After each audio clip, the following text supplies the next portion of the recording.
conosco. Senhor Deus e Pai, aqui está o teu filho no teu altar, que está à tua disposição para ser usado por ti, para nós nessa noite. Fala por meio dele, ó Pai querido, tudo quanto deseja falar aos nossos corações, porque os nossos corações estão abertos, nossos ouvidos estão atentos para ouvir a tua voz. Fala conosco, em nome de Jesus. Queridos, a paz do Senhor, louvado seja Deus. Quantos estão alegres nessa noite? Diga amém. Glória a Deus. Irmãos, muito feliz de estar aqui com os irmãos. Pegue a sua Bíblia, por favor, e abra comigo no Evangelho de nosso Senhor Jesus, segundo escreveu Marcos, capítulo de número 6, versículo de número 51. Enquanto você procura aí, eu quero ser grato a Deus pelo privilégio e a oportunidade de estar aqui com os irmãos. Pastor Eduardo, muito obrigado pelo carinho. Aos pastores aqui, alguns que eu já conheço, estava ali do lado do pastor Eduardo, e eu falei, pastor Eduardo, aquele irmão que está sentado ali de blusa quadriculada é pastor? É. Aí eu lembrei, pastor Genésio, lá de Poço de Jacó, quando o senhor dirigia lá, na época eu era diácono, e preguei lá em alguns momentos. Já conheço a Delve já há quase 20 anos, conheci através de um amigo, que hoje não está mais no Rio de Janeiro, mas foi dessa igreja há muito tempo, Diego Torres. Nós servimos ao exército juntos, Felipe também. Felipe agora está pregando, está cantando. Deus abençoe. Irmãos, eu vim ali da província de Irajá. Sou da Assembleia de Deus de Cordovil e eu dirijo, pela misericórdia de Deus, uma filial nossa em Irajá. Estou sozinho. Hoje deixei minhas 3 meninas em casa. Na verdade, a minha mais velha, que é a minha esposa, de 1,50 m, deve estar chegando agora em casa. Mas deixei as 2 em casa com a minha mãe, a minha mais velha de 11 anos, Lívia, e a mais nova de 10 anos, Raquel. A diferença de uma para outra são apenas 11 meses. Deus teve uma pressa de trazer um avivamento lá na minha casa. Tá? E elas estão em semana de prova, então por isso que eu não trouxe elas comigo. Mas Deus me deu uma família abençoada. Marcos capítulo de número 6, versículo de número 51, diz assim a palavra do Senhor. E subiu para o barco para estar com eles, e o vento se aquietou. E entre si ficaram muito assombrados e maravilhados, pois não tinham compreendido o milagre dos pães. Antes, o seu coração estava endurecido. E quando já estavam no outro lado, dirigiram-se à terra de Genezaré, e ali atracaram. E saindo eles do barco, logo o reconheceram. E percorrendo toda a terra em redor, começaram a trazer em leitos, onde quer que sabiam que ele estava, os que se achavam enfermos.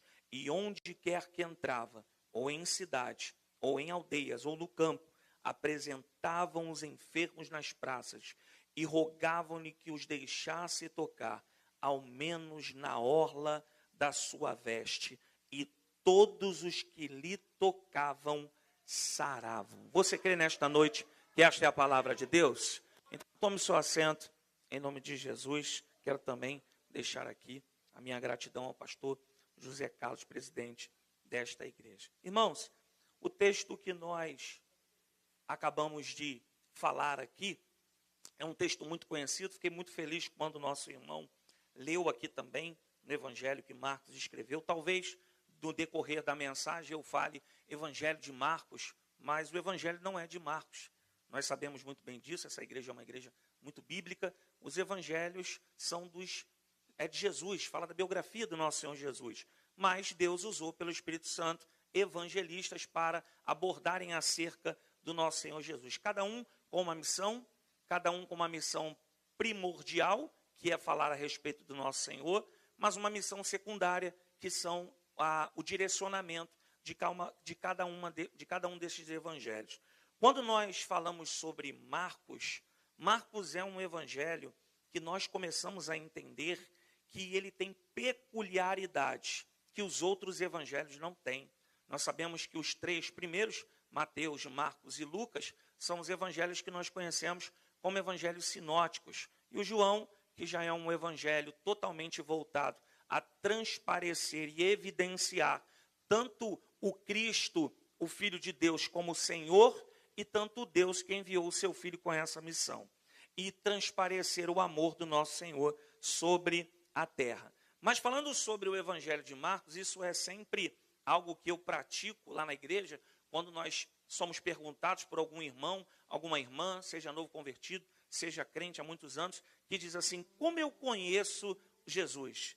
Como eu pratico o cristianismo na minha vida? E aí eu sempre digo, olha, você deve estar presente nas atividades que a igreja faz, seja ela consagrações matutinas, seja mini vigília, seja culto de ensino, seja culto da palavra, culto a quinta, como nós temos aqui hoje, a Santa Ceia e todas as atividades da igreja. Só que é muito verdade que nós precisamos fazer da igreja, da Adelve aqui nesta noite, uma extensão na sua casa. Então, tudo que é praticado aqui, tudo que é ensinado aqui, tudo que é apregoado aqui, você deve replicar para os seus, dentro do seu lar, dentro da sua casa. Então, logo, você deve praticar também aquilo que é pregado aqui, a palavra de Deus.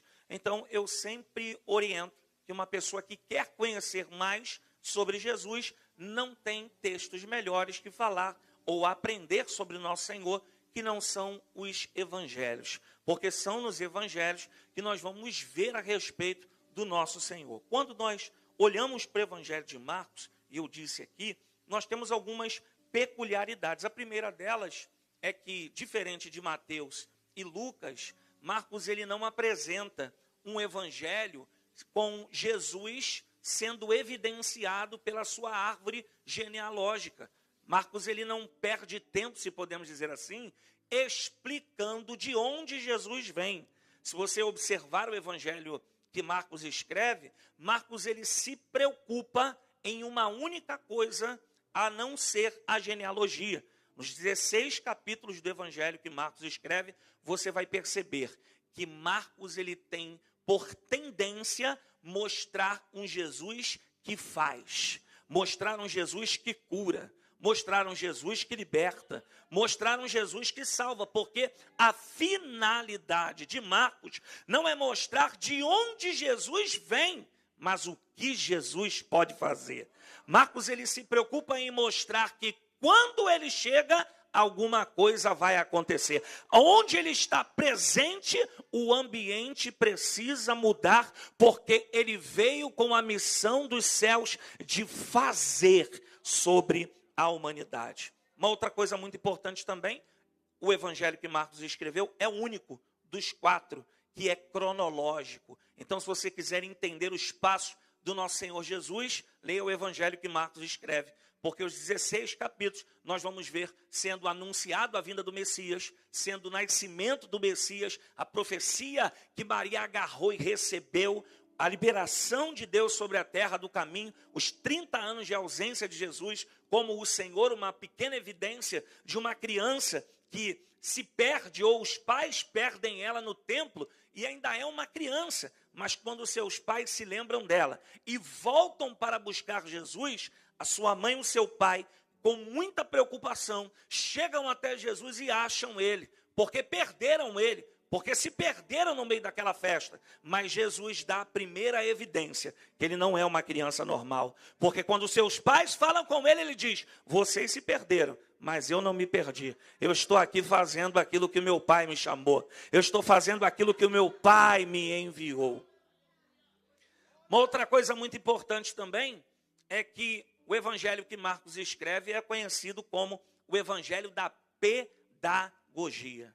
Um evangelho em que você vai ver Jesus se apropriando das situações, dos momentos, das referências que nós vemos em que Jesus ele trata da situação, mas a todo momento Jesus quer ensinar os discípulos. Se ele cura, ele pergunta aos discípulos o que eles acham. Se ele liberta, ele pergunta aos discípulos o que eles entendem. Há alguns que naquele determinado momento começam a ir embora, porque o discurso de Jesus é um discurso muito duro. Jesus não perde tempo com quem vai embora, mas ele olha para os discípulos e diz: e vocês? Vocês vão embora também? E aí de repente se levanta alguém no meio deles que ainda está aprendendo, está na escola de Jesus, mas dentro do seu coração tem uma chama que está acendendo. E ele diz: para quem iremos nós, se só tu tens as palavras de vida eterna? Louvado seja o nome do Senhor. Nós vamos ver em diversos momentos o Senhor Jesus curando, mas querendo entender os que os discípulos estão entendendo. Porque a visão do nosso Senhor Jesus, irmãos, como nós sabemos muito bem, Deus é atemporal.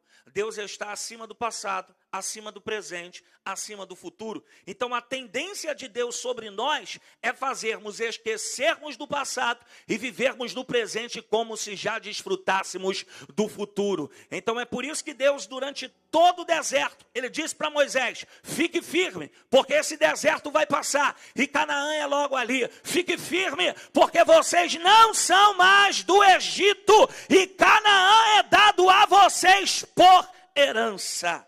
Louvado seja Deus. Entendendo tudo isso, nós vamos perceber também que Marcos, ele é o primeiro dos 4 evangelistas a falar sobre Jesus. Se fosse nos dias de hoje, nos dias muito midiáticos, digitais, nós veríamos de repente Marcos entre um story e outro, pastores, dizendo: você está me assistindo aqui nessa história, não para não, não passa não. Eu quero passar para você um evangelho totalmente de graça. Se você clicar aqui em um desses links, vai subir para você um evangelho de Jesus. E ele tem o poder de mudar a sua vida. Marcos, ele é o primeiro a lançar esse evangelho.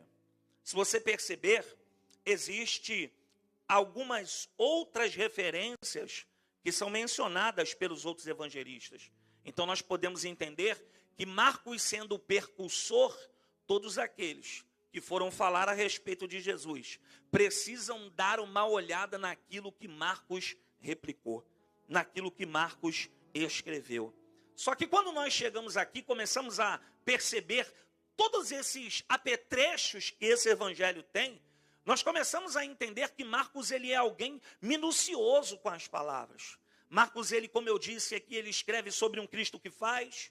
Marcos, ele não deixa nada por mal entendido. Cada vírgula, cada ponto, cada parágrafo, cada versículo tem um sentido que Marcos quer mostrar, talvez em alguns momentos, muito mais do que está escrito.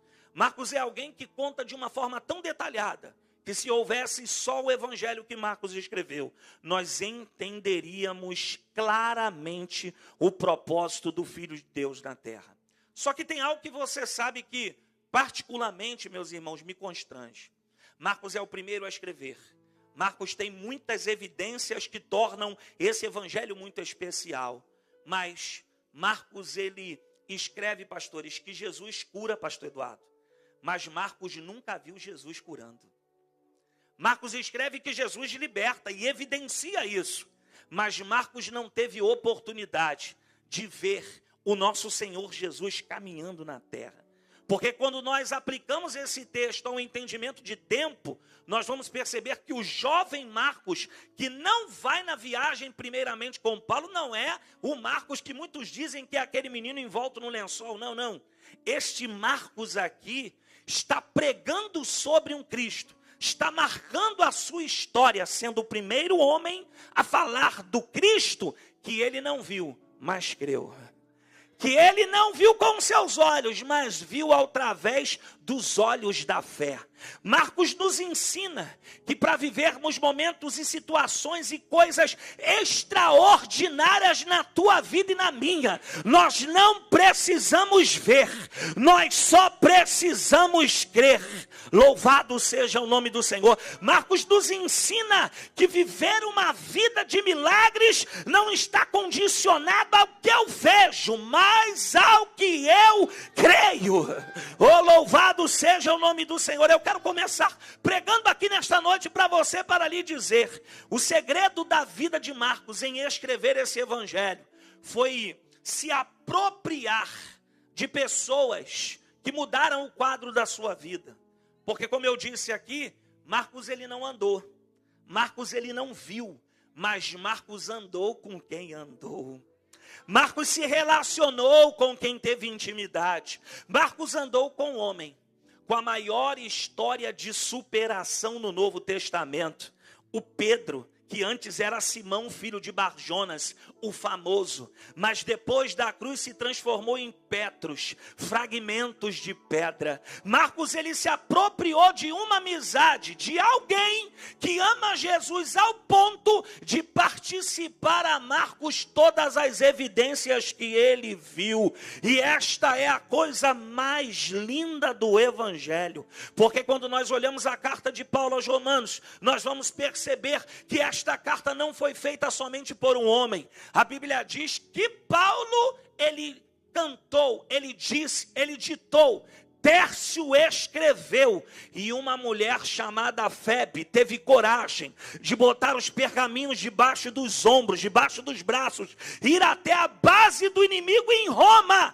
e apregoar a palavra de Deus sem ao menos ter visto Jesus. Pregador, o que tem a ver isso? Se você entrou nesta noite por estas portas, certamente você não veio aqui pelo que você viu, certamente você veio aqui pelo que você creu. Onde está você aqui nesta noite, que assim como Marcos creu na promessa que foi liberada sobre a sua vida?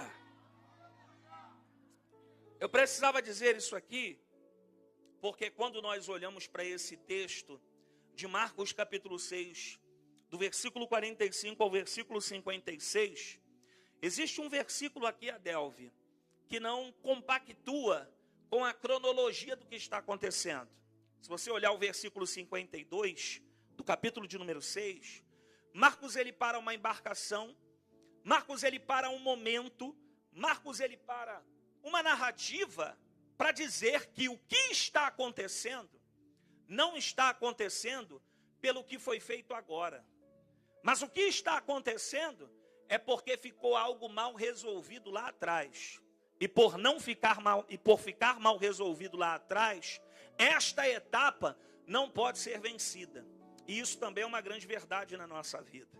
Existem etapas da nossa vida com Deus que nós precisamos crescer, entender, discernir, amadurecer e romper. Porque quando rompemos, desfrutamos outras etapas de níveis de profundidade diante de Deus. Mas enquanto não passamos por essas etapas, a situação vai ficando de mal a pior. E aí o que Marcos ele está querendo dizer? Que antes do barco, alguma coisa ficou mal resolvida, e está aqui no texto.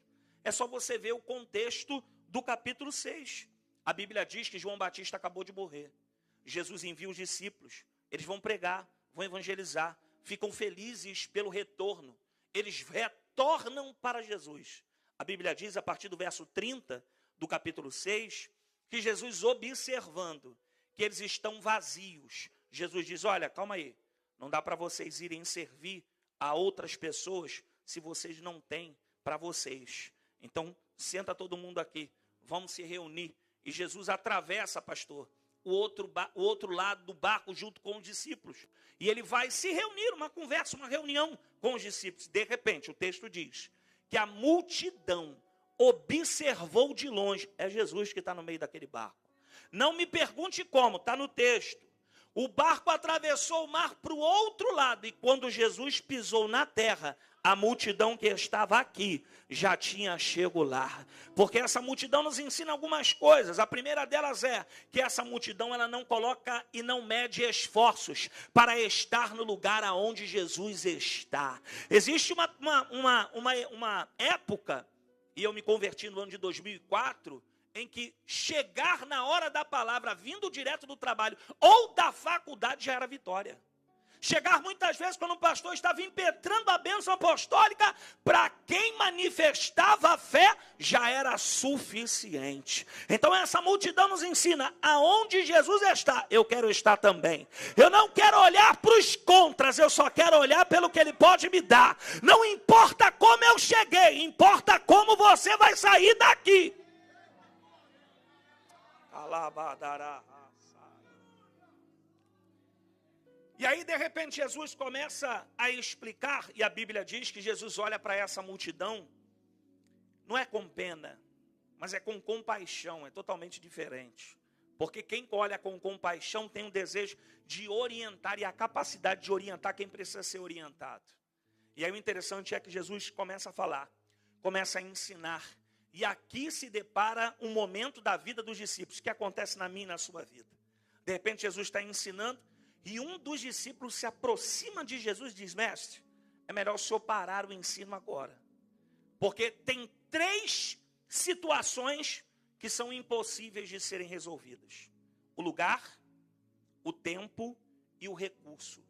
Senhor, para agora, porque se parar agora, a multidão que já está há muito tempo te ouvindo, consegue sair do deserto, romper as províncias, entrar dentro das cidades e comprar pão para comer.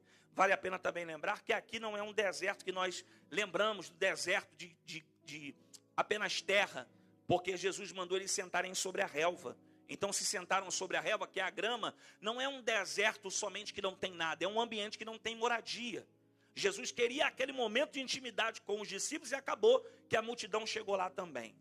E aí o interessante é que eles começam a mostrar a Jesus tudo aquilo que é para Jesus poder parar. Senhor, o tempo já está acabando. Não temos luminosidade aqui. O lugar não nos traz facilidade. E já que antes do Senhor perguntar, se for perguntar ao tesoureiro quanto tem na sacola, é o seguinte: o que é 200 denários para essa multidão? Nós sabemos aqui que tem aproximadamente 5.000 homens, fora mulheres e crianças. Aproximadamente, entre os comentaristas, 10.000 pessoas. Só que, para pensar, isso não é muito contemporâneo para os nossos dias? O lugar, o tempo e o dinheiro. Existem pessoas que dizem assim no seu coração: se eu morasse na Barra da Tijuca, a minha vida era diferente. Se eu morasse fora do Brasil, a minha vida seria diferente. Outras pessoas dizem: olha, se eu tivesse mais tempo, ou se eu fosse mais novo, eu conseguiria servir a Jesus com mais força. E aí a gente enfrenta uma dificuldade que vai-se desde a juventude até a velhice.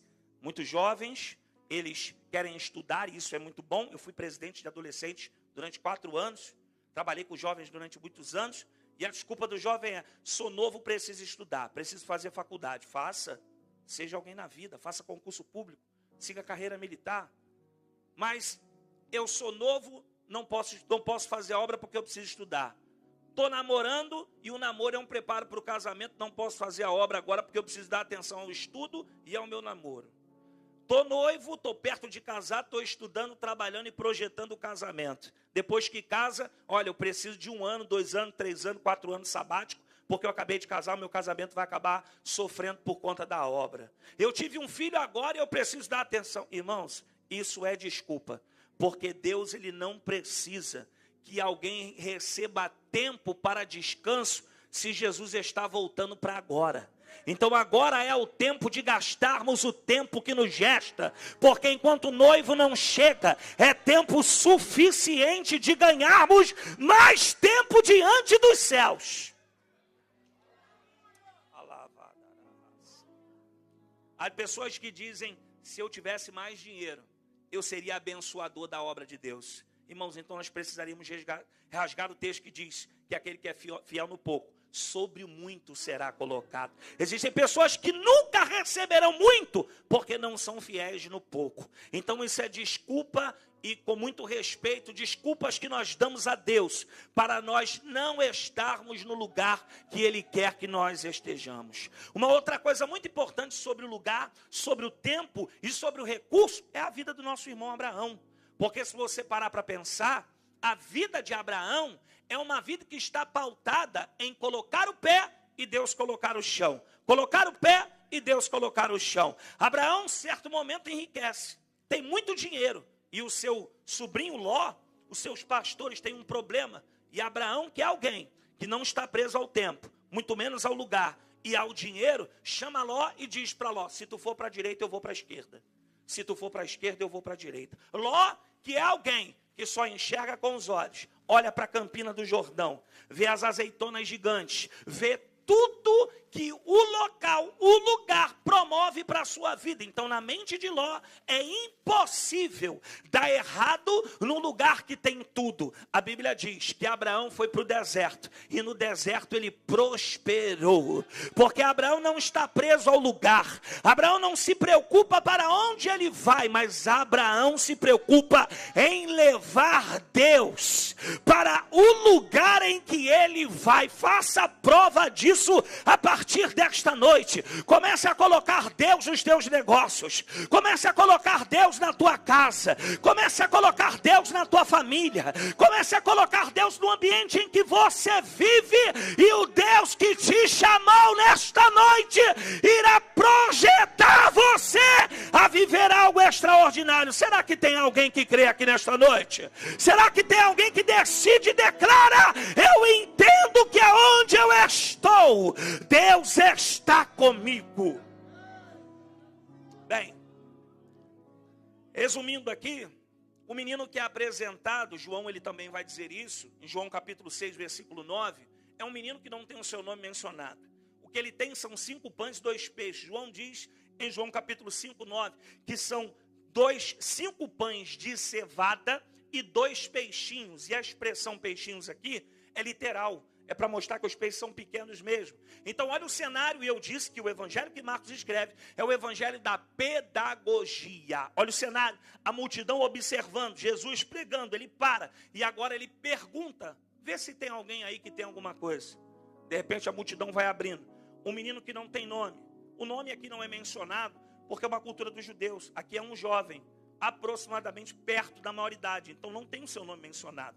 Haja vista que a Bíblia, ela só apresenta o nome de personagens principais e de pessoas que, por conta da sua realidade, já perderam o seu nome. Cego Bartimeu, o cego de Jericó, a mulher do fluxo de sangue. Quem são o nome dessas pessoas? Não sabem. Mas o processo que ela vive está tão grande que as pessoas só conhecem pelo seu nome.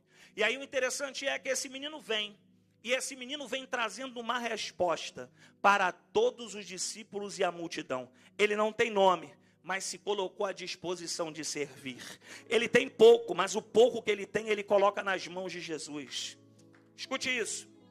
5 pães de cevada. Irmãos, eu só pude entender isso aqui quando eu comecei a enxergar os nossos tempos hoje. Quem é que gosta de pão plus vita? Pão plus vita. Opa, irmão, depois da consagração, pastor, um pão plus vita desce puro com a café. Sim ou não, irmãs? Só que quando eu vou no mercado, a minha esposa fala assim: filho, compra pão plus vita. Eu tenho 2 filhas, irmãos. Uma de 10 e uma de 11, como eu disse aqui. Comem igual adulto.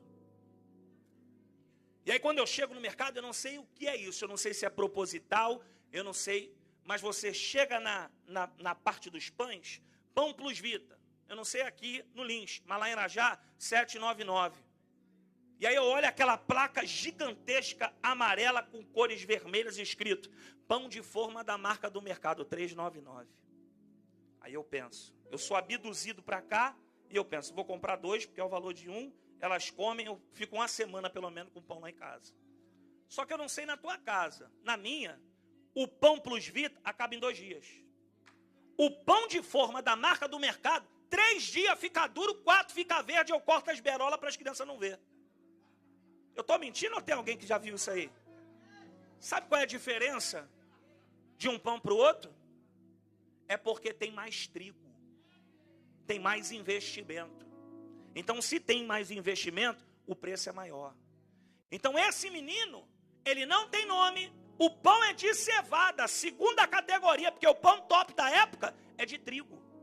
Ele não tem nome, o que tem é inferior, mas o que tem é pouco, mas não deixou de colocar nas mãos de Jesus. Oh, meu Deus do céu, será que você entende isso aqui? Deus, ele não está preocupado se tu tem muita força, Deus não está preocupado se tu sabe muito ou pouco. Deus quer ver você rasgar o teu coração nessa quinta aqui e mostrar para Deus: eu tenho pouco, mas está na tua mão. Eu estou com pouca força, mas está no teu altar. Porque quando você colocar nas mãos de Jesus, Jesus, a Bíblia diz que Jesus apresentou aos céus. E quando ele retornou, repartiu. Porque o que Deus tem em você, Ele vai fazer gerar através de você. O que você enxerga pouco hoje, será muito para toda a sua casa. Tem alguém que recebe isso aqui? Resumindo, os discípulos não entenderam nada. E por não entenderem nada, uma das aplicações da pedagogia de Jesus é ensinar através das ações. Então você vai ver a partir do versículo 45, a Bíblia dizendo assim: e logo obrigou. Aqui Jesus persuadiu: entrem todos no bote, peguem todos os remos, só parem de remar quando chegar do outro lado. Essa foi a única palavra liberada por Jesus. Jesus não disse para onde ia, Jesus não disse para qual lugar eles estavam indo, e Jesus não disse se ia chegar lá. Mas a ordem foi: pega o bote, pega o remo e entra dentro desse mar. Só para quando chegar do outro lado. Eles pegaram os botes, o bote pegou os remos, todo mundo entrou, e a Bíblia diz, lá pelo verso de número 46 e 47, que Jesus ele se despede da multidão e vai para o monte orar. Você vai perceber no texto também que de onde Jesus está, a planície muito alta, ele consegue ver todo o mar, porque ele também consegue ver os discípulos dentro do bote, dentro do mar. E aí o texto vai dizer no verso número 48, e vendo que se fatigavam a remar, porque o vento lhes era contrário, perto da 4ª vigília da noite, Jesus veio caminhando sobre as águas. Irmão, isso aqui parece algo simultâneo, mas não é. A primeira lição que Marcos está, e lembra quando eu disse aos irmãos que Marcos escreve tudo com um propósito antes e depois das vírgulas? Marcos está querendo trazer a primeira lição. E vendo, o que Jesus está vendo? Os discípulos fatigando-se a remar. O que é fatigar a remar? É fazer o mesmo exercício repetidamente. Estão cansando. A primeira verdade que Marcos está nos dizendo aqui: Jesus não está no barco, mas Jesus não perdeu o barco de vista. Segunda lição que Marcos está nos dando aqui: os discípulos, por mais que tenham sido chamados por Jesus, por mais que tenham sido enviados por Jesus, também vão sofrer. Porque o fato de sermos filhos de Deus não nos inibe das provações. O texto também diz o porquê deles estarem enfrentando isso, porque o vento é contrário. Irmão, aqui não é diabo, aqui não é demônio, aqui é simplesmente a realidade do alto mar, o vento e as águas. Eles estão remando, o vento é contrário. Só que quando Marcos diz perto da 4ª vigília da noite, aí o negócio começa a ficar sério. Você sabe o período das vigílias? São 4 vigílias da noite. O primeiro período começa das 18 horas às 21. Segundo, das 21 às meia-noite, às 11 horas. A terceira, das 11 horas às 2 da manhã, às 3 da manhã. A quarta, das 3 da manhã ao raiar do sol. Então, se você fizer uma matemática muito rápida, o texto diz que pela tarde eles chegaram no meio.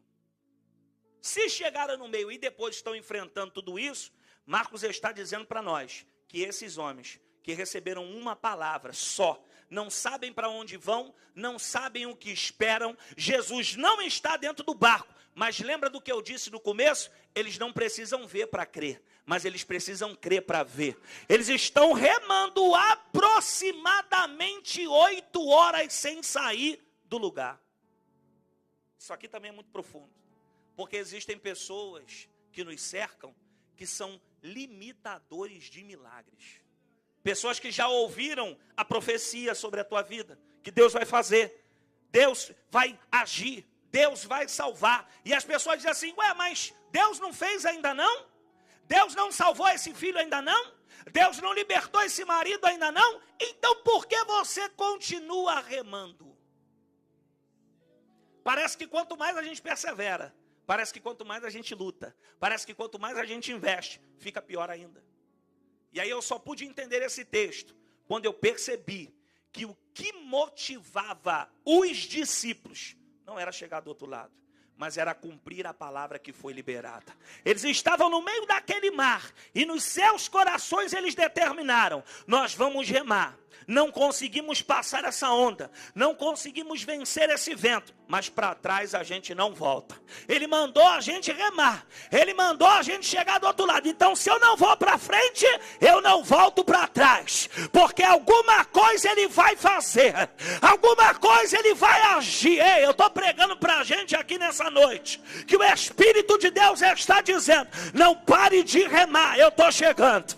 Não pare de orar, eu estou chegando. Não pare de perseverar, porque já você vai ver esse vento se acalmar.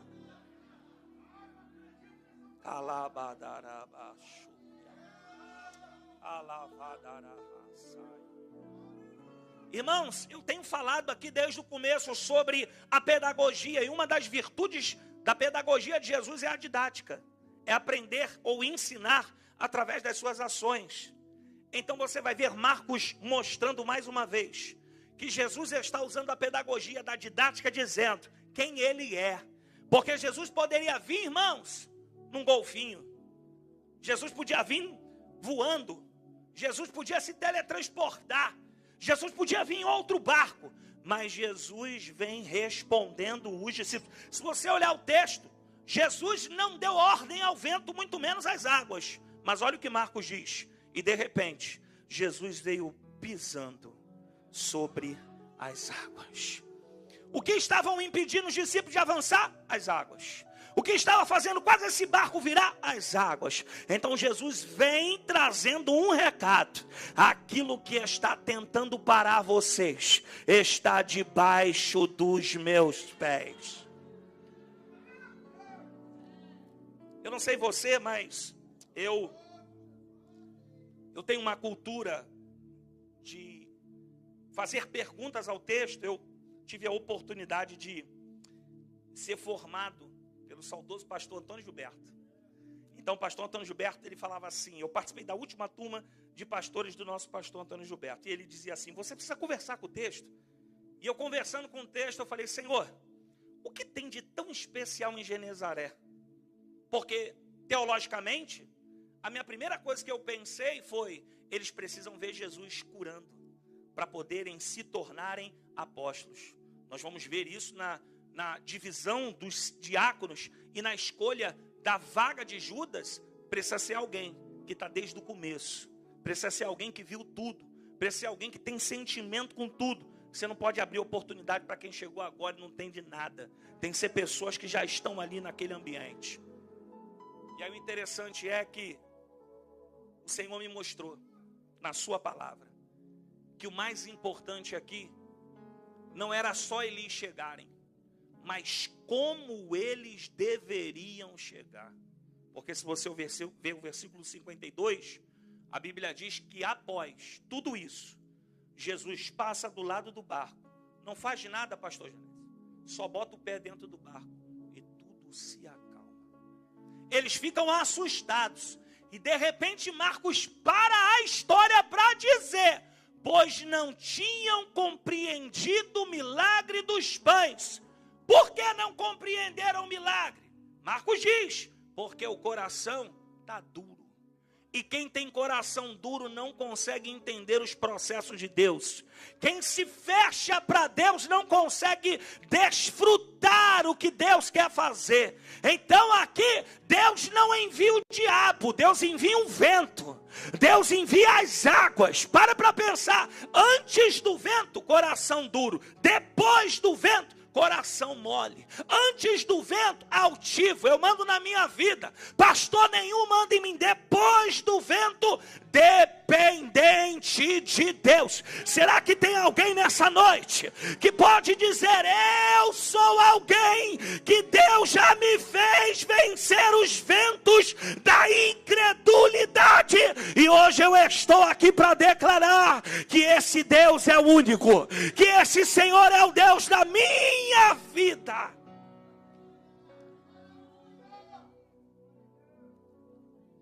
E aí eu pude perceber que o propósito de chegar do outro lado, a Bíblia diz que assim que eles chegam em Genezaré, a multidão, as pessoas nas cidades, nas aldeias, nas circunvizinhanças, não olham para os discípulos, mas elas reconhecem Jesus. se você entender todo o processo da tua vida, todo o sentido que há no que Deus está permitindo, quando você chegar, Jesus vai ser reconhecido aonde você chegar. Quando você desfrutar, Jesus vai ser glorificado daquilo que você precisa e sabe que só Deus pode dar. Só que de repente, nesse texto, a Bíblia diz a partir do verso 55, que Jesus vai andando sobre a terra, e de repente homens suspendem camas com pessoas que estão neutralizadas, que estão amarradas na cama, que estão enfermas, que não têm poder de levantar, entrar num bote e atravessar o mar. E para isso, Deus pega 12 homens, trabalha no coração no meio do mar, tira todas as impurezas, coloca tudo e ajusta tudo, enchendo eles da presença de Deus, para poder levar eles a lugares, para que pessoas recebam de Jesus, através do esforço dele. Pregador, o que você está querendo dizer? Eu estou querendo dizer que tudo isso que você está passando, não é por conta de você, é Deus extraindo o teu melhor para a vida de alguém. Tem processos que você está passando, porque através disso, Deus vai erguer, oh meu Deus do céu, aqueles que estão escravizados serão libertos, aqueles que estão aprisionados serão soltos, aqueles que estão à mercê das drogas, o Espírito de Deus tem o poder de destronar todo o principado, toda a potestade, toda a legião das trevas, mas você precisa chegar com Jesus do outro lado.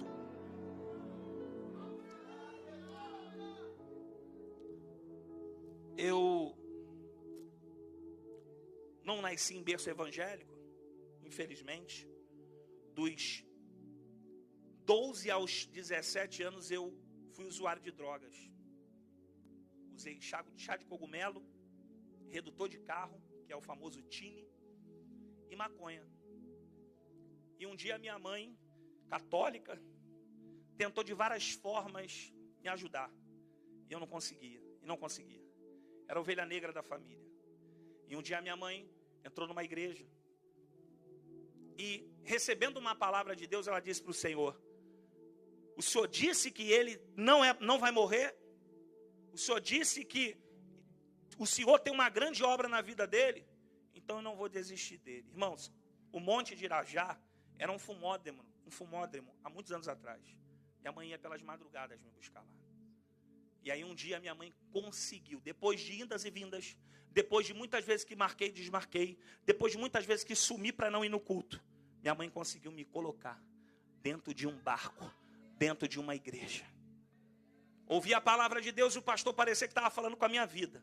De repente, o pastor falou assim: você que quer entregar a tua vida para Jesus, que não aguenta mais essa vida, que sabe que Deus tem um plano na sua vida, sai do teu lugar e vem aqui na frente. Irmãos, eu fui lá na frente, de boné da Redley cravado na cara, um saco de maconha no bolso, desfazedor e a seda.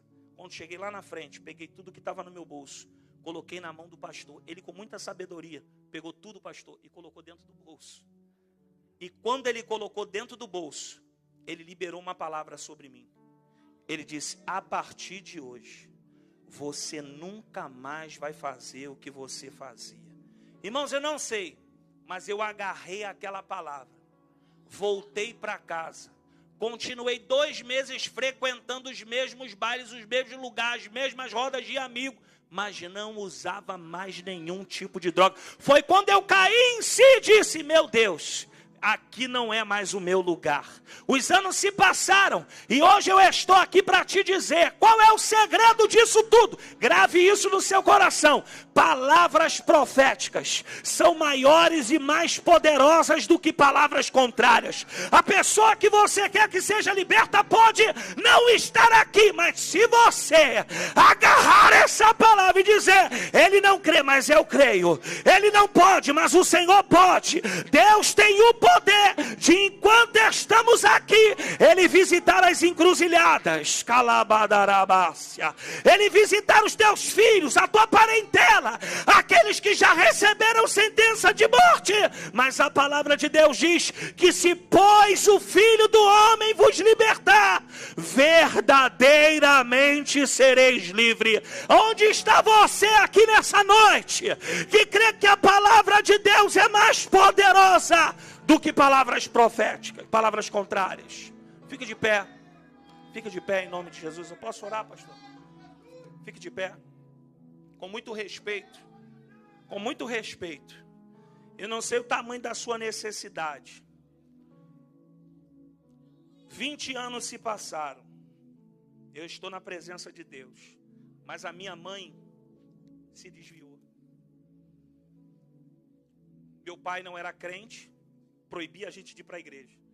Em 1 ano, meu pai se converteu, virou uma bênção e morreu dormindo. Minha mãe não aceitou perder meu pai para Deus. Passados uns anos, meu irmão, de 17 anos, foi assassinado pelo meu melhor amigo onde eu moro. Era meu melhor amigo. Inclusive, Deus fez uma ação poderosa onde eu moro, porque eu liberei o perdão para ele. Ele trabalha do lado da minha casa. E eu não sinto nada, não tenho a fórmula. Foi Deus que tirou essa mágoa do meu coração. Enquanto eu estou falando aqui desde o começo, Deus me mostrou que tem pessoas aqui, e eu não sou menino para dizer isso, que tem mágoas de 5, de 10, de 15 anos, de palavras que foram liberadas que machucaram o teu coração, de situações que você vivenciou que foi muito mais forte do que uma pancada que poderia ter sido liberada no teu rosto. Mas Deus está aqui nessa noite para te libertar de dentro para fora. Só que todas as vezes que eu prego, e eu já há 12 anos pregando, agora estou pastoreando, e eu disse para Deus: Senhor, enquanto eu faço a tua obra, eu não quero enriquecer, não quero ser famoso, só quero pedir uma coisa para o Senhor: não deixe a minha mãe fechar os olhos sem ela retornar para os teus caminhos. Enquanto o inimigo acha que eu vou desistir, eu começo a liberar palavras proféticas, porque foi assim que eu vim parar neste altar. Então nessa noite, você que talvez nunca entregou a sua vida para Jesus, ou está afastado do caminho do Senhor, se você tomar uma atitude muito simples, que é entregar, voltar e declarar que Jesus é o teu Senhor, como Ele mesmo disse: aquele que me confessar diante dos homens, eu confessarei diante do meu Pai que está no céu. Deus, Ele tem o poder de agora, instantaneamente, neste momento, escrever o teu nome no livro da vida. Mas você precisa romper. Você precisa tomar essa decisão. Existe alguém no nosso meio que quer tomar? Se quer tomar essa decisão, é muito simples. É só erguer a sua mão lá em cima e dizer: eu quero voltar para Jesus. Eu quero entregar a minha vida para Jesus. Eu quero começar uma vida com Jesus. Eu sei que esse momento é um momento bem difícil, porque todos nós enfrentamos resistência, todos nós enfrentamos dificuldades. Mas você tem liberdade para tomar essa decisão, porque você está na casa de Deus. E aqui o inimigo não tem poder sobre a sua vida. Mas eu quero também declarar sobre você que está aqui: está difícil. Cada dia que passa é uma guerra diferente. Cada dia que passa, Deus te permite viver um nível diferente dessa batalha. Deus está fazendo você remar, você remar, você remar, porque você está se fortalecendo. E quando Deus chegar no teu barco, você só vai parar do outro lado e vai ver os milagres que Deus vai fazer na sua casa. Feche seus olhos em nome de Jesus. Se você decide entregar a sua vida para Jesus, é muito simples. Levante as suas mãos. Se você está acanhado, com vergonha, não tem problema.